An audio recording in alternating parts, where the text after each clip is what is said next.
Beautiful delivery across there. And Otamendi stretching. And a wonderful finish.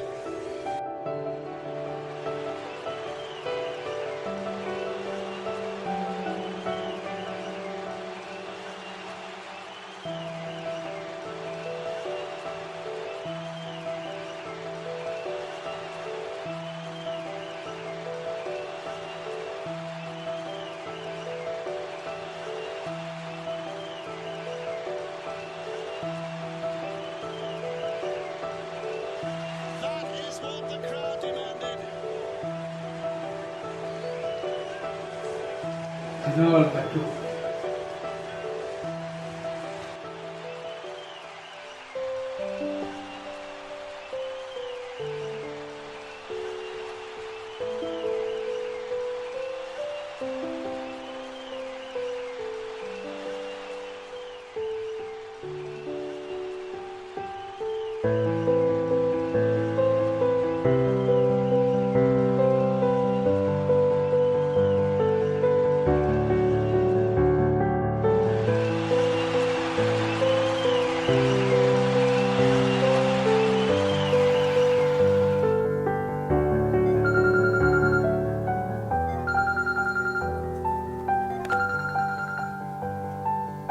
हां बोल. माझ्याकडे नाही आहे. अरे दुसरी असाइनमेंट असेल. नाही अरे आज पॉसिबल नाही. अच्छा तुम्ही घरी येत आहेत का? बरं या. There's nothing you can do about it as an opposition. He's in the zone.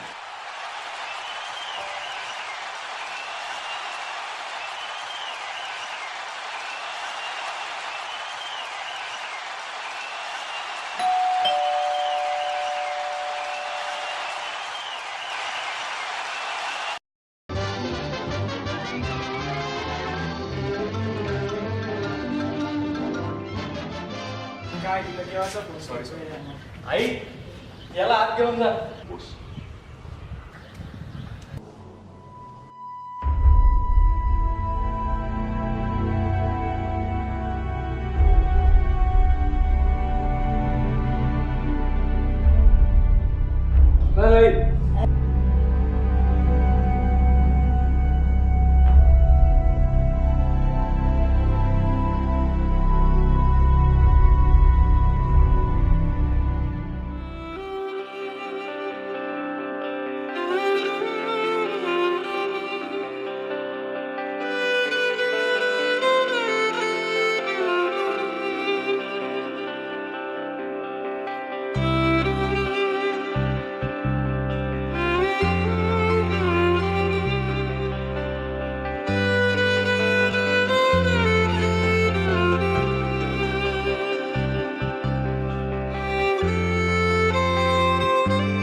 आपलं मूल हे चार चौघांसारखंच सुदृढ, हसरं आणि हुशार असावं ही एवढी साधी अपेक्षा आईवडिलांची असते.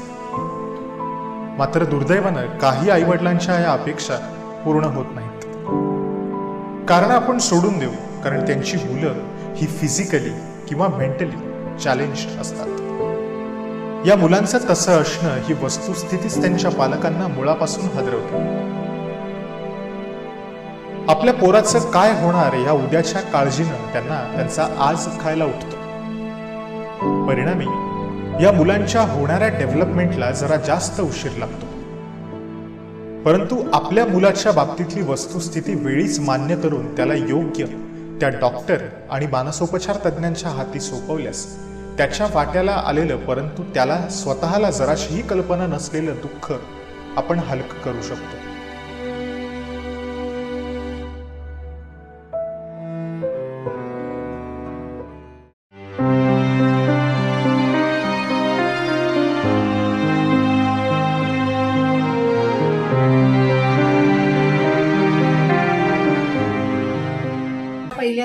इथे आल्यानंतर आपण मुलाचे बुद्ध्यांक तपासणी करतो आणि त्यांचा बुद्ध्यांक हा जर 70पेक्षा कमी असेल तर आपण असं ठरवतो की हा मुलगा मानसिक अपंग आहे. आणि पहिलं त्यांचं निदानाचं काम इथे होतं आणि मग आपण त्याला शाळेत प्रवेश देण्याच्या संदर्भामध्ये विचार करतो. आता खरं म्हणजे मानसिक अपंगत्व जर एखाद्या मुलाचं असेल तर औषधं देऊन त्याच्यावर काही उपचार होणार नाही. तर मानसिक अपंगत्वाची तीव्रता कमी करण्यासाठी त्यांना शिक्षण आणि प्रशिक्षण या 2 गोष्टी अतिशय महत्वाच्या आहेत. की मुलाची जी काही समस्या आहे ती पालकांनी नीटपणाने समजावून घेतली पाहिजे आणि सकारात्मक दृष्टिकोन जर पालकांनी ठेवला तर मुलाचा स्वीकार घरामध्ये चांगला होईल आणि त्याच्या पुनर्वसनामध्ये कमी अडथळे येतील. आपल्या पोटच्या पोराला त्याच्या वस्तुस्थितीसह समाजानं स्वीकारावं या एवढ्या प्रामाणिक उद्देशानं 1977 साली सौ रजनीताई लिमये ह्या आईनं प्रबोधिनी ही विशेष मुलांसाठी असलेली शाळा सुरू केली. अर्थात वाट्याला आलेल्या असंख्य संकटांना त्यांनी तोंड दिलं. त्यांच्या कामाचं महत्त्व लक्षात आल्यामुळे बऱ्याच जाणकारांनी त्यांना या शाळेसाठी मदतही केली. सुरुवातीला 4 मुलांना घेऊन सुरू झालेल्या या रोपट्याचं आज जवळजवळ 300च्या वर मुलामुलींना छाया देणाऱ्या वटवृक्षात रूपांतर झालं.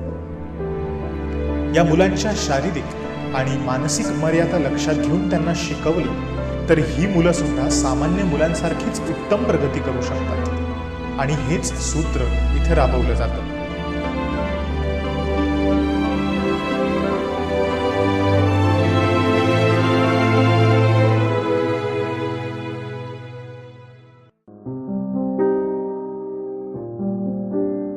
कमी वयातल्या मुलांच्या हालचाली बळकट करणारा फिजिओथेरपी विभाग इथं आहे, ज्यात उभं राहण्यापासून ते चालण्यापर्यंत आपल्याला सोप्या वाटणाऱ्या अनेक गोष्टी इथं ह्या मुलांना शास्त्रोक्त पद्धतीनं शिकवल्या जातात आणि त्या त्यांच्याकडून नियमितपणे करवूनही घेतल्या जातात.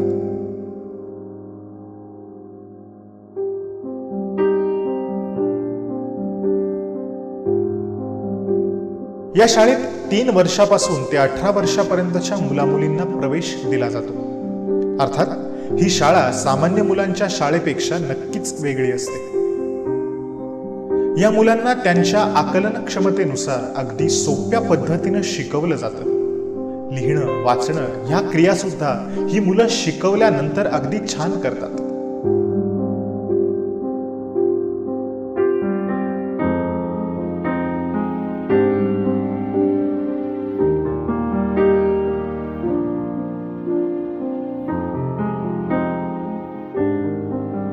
स्वतःचं काम स्वतः करणं हा सुद्धा या मुलांसाठी शिक्षणाचाच एक भाग असतो.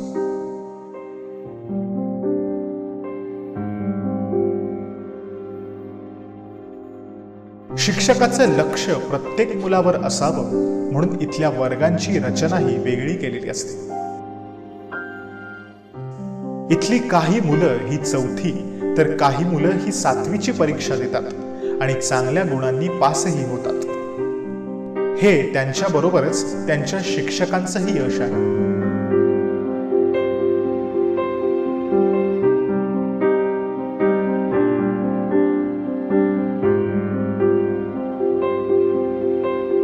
अभ्यासाबरोबरच ही मुलं शाळेत त्यांच्या बाईंबरोबर, सरांबरोबर खेळतात, रमतात.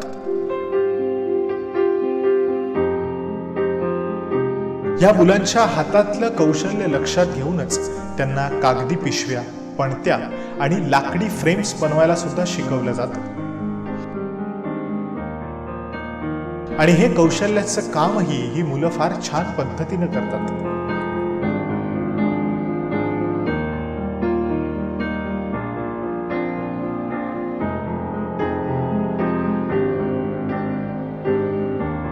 या मुलांना फुलवणं, रमवणं हे अत्यंत अवघड काम इथले शिक्षक अगदी मनापासून करतात.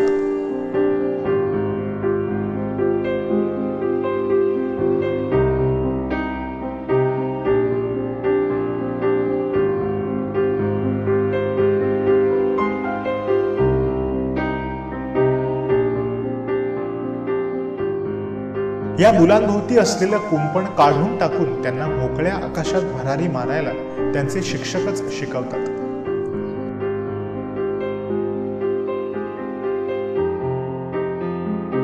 शाळेच्या नंतर या मुलांपुढे सगळ्यात मोठा प्रश्न असतो तो म्हणजे रोजगार आणि पुनर्वसनाचा.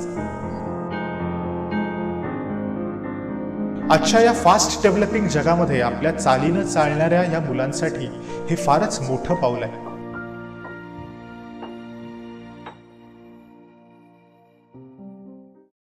प्रबोधिनी ट्रस्टचाच हा एक विभाग आहे, प्रबोधिनी संरक्षित कार्यशाळा, की जी 18 वर्षाच्या पुढच्या मुलांसाठी काम करते.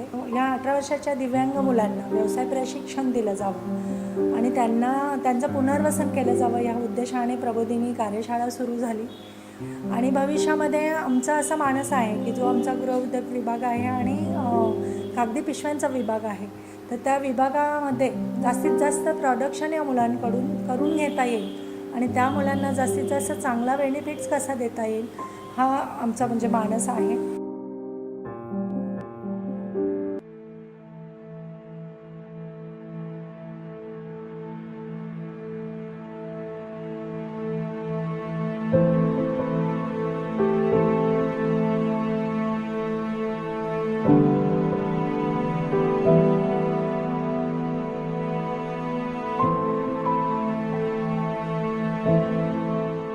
या कार्यशाळेत मुलांना कागदी द्रोण बनवणं, फाईल्स बनवणं शिकवलं जातं आणि ही मुलं सुद्धा कुठेही न चुकता सगळी कामं स्वतः करतात.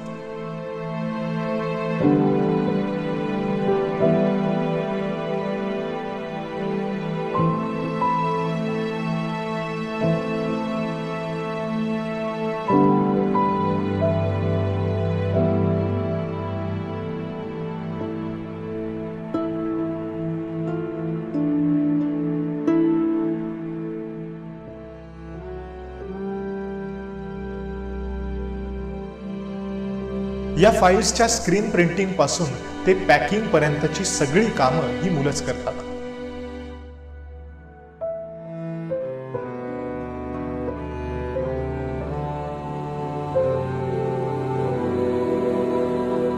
यासोबतच कागदी द्रोण बनवण्याचं प्रशिक्षण सुद्धा या मुलांना इथं दिलं जातं.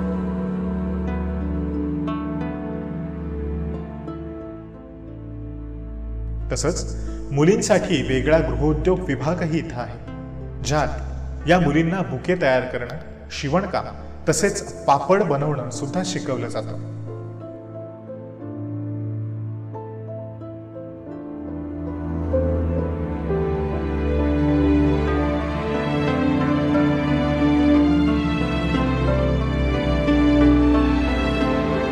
या कार्यशाळेचा प्रमुख उद्देश ह्या मुलांना रोजगार मिळवून देणं हाच आहे.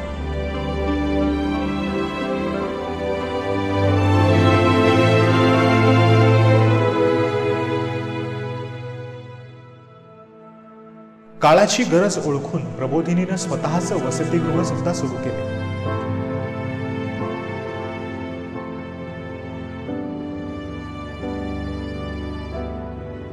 या वसतिगृहात अगदी घरच्यापेक्षाही जास्त ममतेनं या मुलांची काळजी घेतली जाते.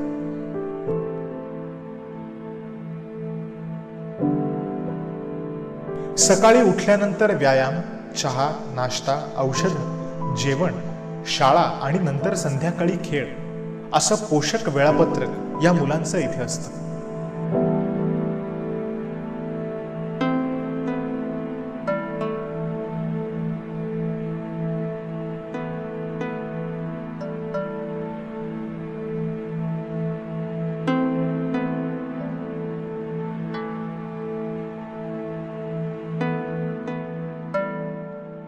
शाळेच्या संस्थापिका लिमयेबाई स्वतःचं वय विसरून नियमितपणे शाळेत येतात. प्रत्येक मुलाची अगदी आपुलकीनं चौकशी करतात, त्यांना शाबासकी देतात.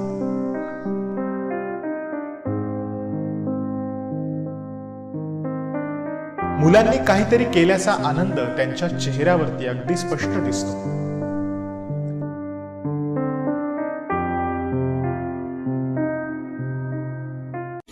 मुलं खूप चांगली आहेत, म्हणजे इथे राहतात, रमतात चांगली, ते स्वतः आनंदित मुलं. पण पालकांचं दुःख आहे की मुलं आज्ञाधारक आहेत, शिकवलं तर सगळं करतात, उलटून बोलत नाही.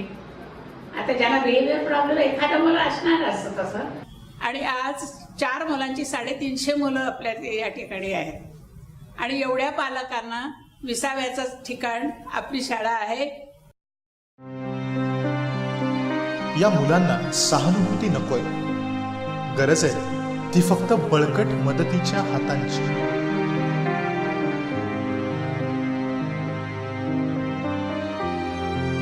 कारण स्वतःचे अश्रू पुसून खंबीरपणे उभं राहायला ही मुलं कधीच शिकली नाही. त्यांना फक्त गरज आहे ती मजबूत आधाराची.